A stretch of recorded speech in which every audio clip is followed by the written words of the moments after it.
बिल्कुल देखिएगा, अभी हमें बात करनी है किस चीज की, पोजीशन ऑफ एडवर्ब्स की। यानी कि एक सेंटेंस में एडवर्ब की पोजीशन कहां होती है, एक सेंटेंस में एडवर्ब कहां कहां यूज किया जा सकता है, कहां कहां उसको प्लेस किया जाएगा। पहला है देखिएगा, with the word which is modified, यानी कि जो शब्द मॉडिफाई किया जा रहा है उसी के साथ में हम लोग एडवर्ब को रखते हैं।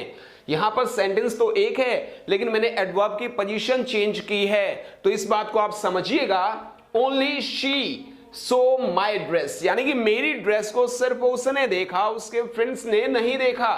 तो यहां पर शी को मॉडिफाई किया जा रहा है।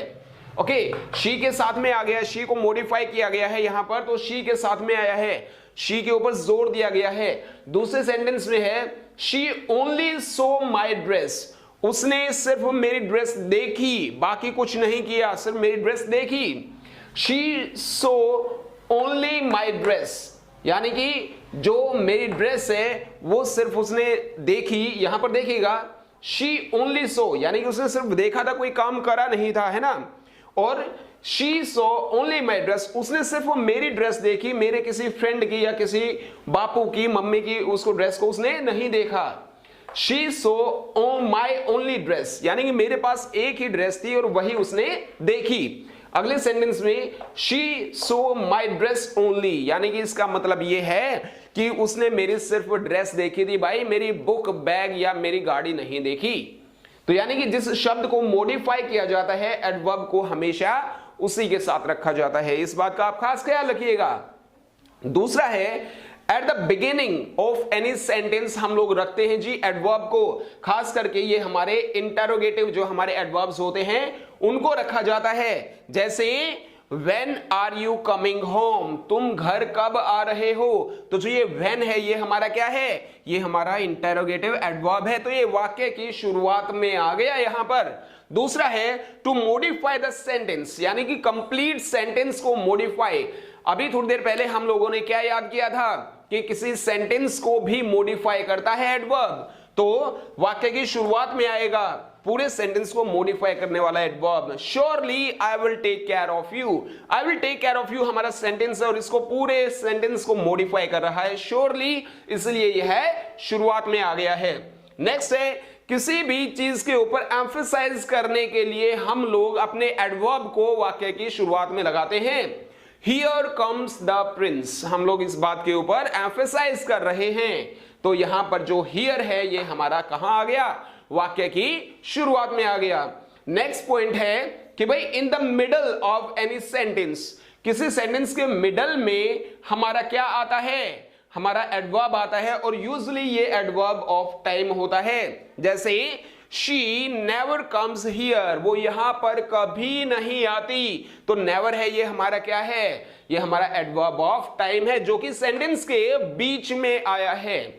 नेक्स्ट है, सेंटेंस में हेल्पिंग वर्ब और मेन वर्ब के बीच में आएगा जी एडवर्ब। कैसे आएगा, I will never come here again, यानी कि आई विल हमारा क्या है, हेल्पिंग वर्ब है, नेवर कम हमारी मेन वर्ब है, यानी कि विल और कम के बीच में आ गया जी नेवर, यानी कि एडवर्ब एक सेंटेंस के अंदर हेल्पिंग वर्ब और मेन वर्ब के बीच में आएगा, बिल्कुल डेफिनेटली। नेक्स्ट है, अगर कोई वर्ब कौन सी, टू बी, अगर जो ये वर्ब है टू बी सेंटेंस में हेल्पिंग वर्ब या मेन वर्ब के रूप में प्रयोग की जाती है, तो जो हमारा एडवर्ब है वो हमेशा वर्ब के बाद आएगा, हमेशा वर्ब के बाद आएगा। जैसे शी इज ऑलवेज हैप्पी, यहां पर जो ये इज है ये हमारी मेन वर्ब का काम कर रहा है, तो ये वर्ब के बाद आ गया जी ऑलवेज। तो ये थी हमारी पोजीशन ऑफ एडवर्ब्स। एक बार फिर से देखिएगा, जिस शब्द को मॉडिफाई करना है हमेशा उसी के साथ आएगा। यहां पर शी को करना है, सो को करना है, माई ड्रेस को करना है, तो जिसको भी यहां मॉडिफाई करना है उसके साथ में हमारा एडवर्ब आएगा। दूसरी बात है कि भाई बिगिनिंग में यानी कि शुरुआत में हमारा एडवर्ब आएगा, खास करके ये हमारे इंटरोगेटिव एडवर्ब्स होते हैं जो कि वाक्य की शुरुआत में आते हैं। हमारे इंटरोगेटिव एडवर्ब्स की अगर मैं बात करूं, why, when, where and how थे हमारे, और ये हमेशा वाक्य की शुरुआत में आएंगे, यानी कि पूरे सेंटेंस को मॉडिफाई करने के लिए भी हमारा एडवर्ब है वो वाक्य की शुरुआत में आएगा, और पूरे सेंटेंस के ऊपर एम्फसाइज करने के लिए भी हमारा एडवर्ब वाक्य की शुरुआत में आएगा। भाई सेंटेंस के बीच में कब आएगा? सेंटेंस के बीच की अगर मैं बात करूं तो ये हमारा एडवर्ब ऑफ टाइम होगा, एडवर्ब ऑफ टाइम होगा जो सेंटेंस के बीच में आएगा। For example she never comes here, ये हमारा जो नेवर है ये एडवर्ब ऑफ टाइम है, एक सेंटेंस में हेल्पिंग वर्ब और मेन वर्ब के बीच में आएगा। कैसे आएगा? I will never come here, will जो हमारी हेल्पिंग वर्ब है और कम हमारी मेन वर्ब है, तो इनके बीच में आ गया हमारा adverb. Definitely never. To be अगर सेंटेंस के अंदर हेल्पिंग वर्ब के रूप में प्रयोग हुई है तो भाई हेल्पिंग वर्ब और मेन वर्ब के बीच में तो आना ही है, यानी कि अगर वो मेन वर्ब के रूप में प्रयोग हुई है या फिर हेल्पिंग वर्ब के रूप में प्रयुक्त हुई है तो इसके बाद आएगा। कैसे आएगा? एडवर्ब का प्रयोग वर्ब के बाद होगा। She is always happy, is यहां पर मेन वर्ब के रूप में प्रयोग हुई है और यहां पर शी इज के बाद में हमारा एडवर्ब आ गया। तो ये थी पोजीशन ऑफ हमारे एडवर्ब्स के जो रूल्स है उनके बारे में बात कर लेते हैं एक बार। पहला जो रूल है वो देखिएगा, एल्स के बाद में बट का ही प्रयोग कीजिएगा। पहला रूल है कि भाई एल्स के बाद में हम लोग बट का प्रयोग करेंगे और रादर, अदर, अदरवाइज के बाद में सिर्फ देन, THAN, देन का ही यूज किया जाएगा। I would rather die than beg, ठीक है?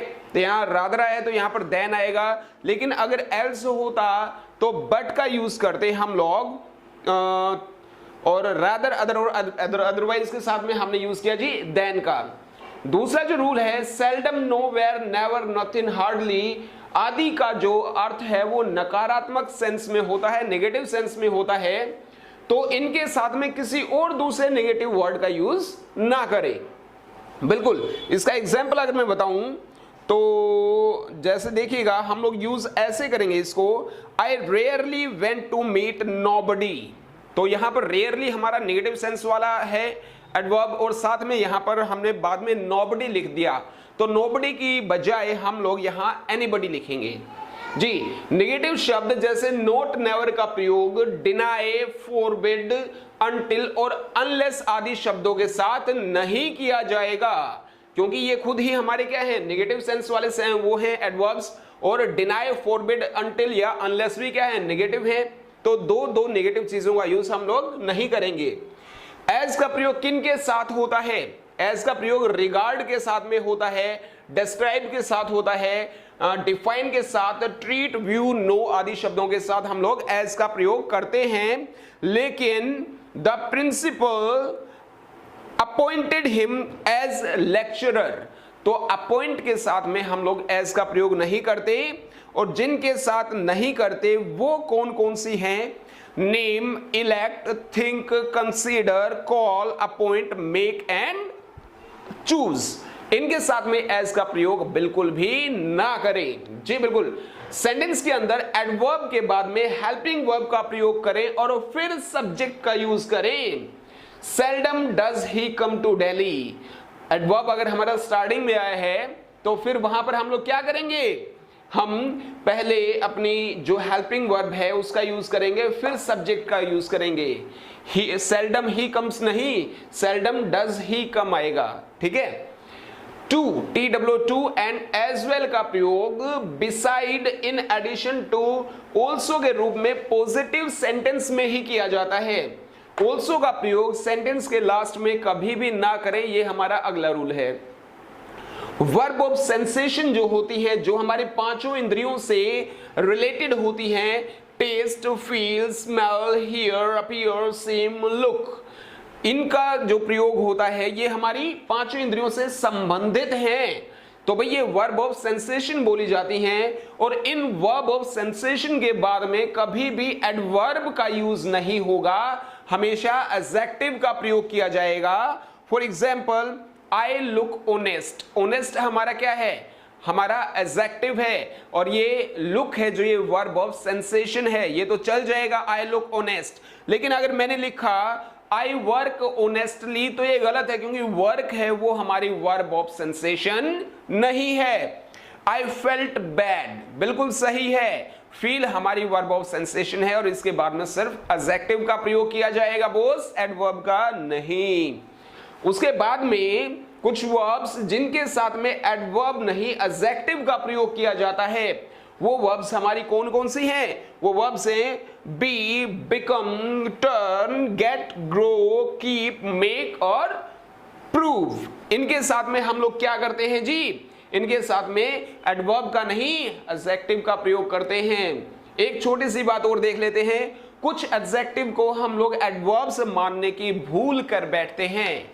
जी बिल्कुल, ये हमारी होती हैं जैसे manly, masterly, friendly, orderly, gentlemanly and sickly, weekly.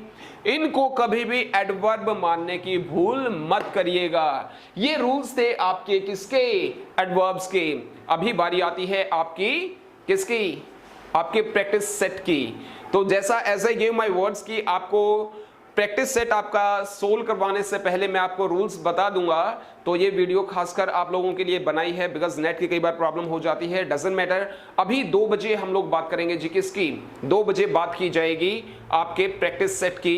तो आपके प्रैक्टिस सेट के लिए आप तैयार रहिएगा, जो कि स्पोर्टिंग एरर्स मैंने आपको कल दिए थे एंड आई होप आपने अपना होमवर्क कर लिया होगा। तो जी मिलते हैं 2 बजे राजेश रेसामिया टॉक्स पर। So for the time being, once again, I'm your language trainer Rajesh Resami right here. I'll be meeting you later on. For the time being, all the same. May luck smile on you. Have a nice time. Take care. Thank you.